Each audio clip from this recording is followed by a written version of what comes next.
இது paper canvas. அடுத்து இது ஃபேப்ரிக் கேன்வாஸு. இதுக்கும் அதுக்கும் என்ன வித்தியாசம்னா திக்னஸ் தான் வித்தியாசம். பேப்பர் கேன்வாஸு லேசாக இருக்கும், ஃபேப்ரிக் கேன்வாஸு தின்னமாக இருக்கும். இது வந்து காலர் கேன்வாஸு, அதை விட திக்னஸாக இருக்கும். இதுதான் அடையாளம். அந்த சைனிங்காக இருக்கிற இடத்த தான் நம்ம வந்து கரெக்டாக துணியில் வச்சுக்கணும். துணியில் வச்சுட்டு அயன் பண்ணால் அதோட சேர்ந்து ஒட்டிடும்.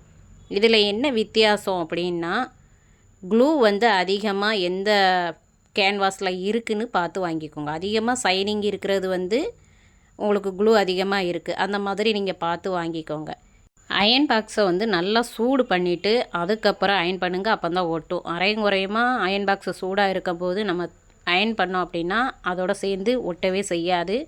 உடனே நீங்கள் தைக்க போகிறீங்க அப்படின்னா அப்போவுமே அயன் பண்ணிக்கோங்க. ஒருவேளை லேட்டாக தான் தைக்க போகிறேன், அயன் பண்ணி வச்சுக்கலாம் அப்படின்னு நீங்கள் நினச்சிங்கன்னா அது முடியாது. ஏன்னா அயன் பண்ண கொஞ்சம் நேரத்திலே வந்து அது கலண்டுக்கிட்டு வந்துடும்.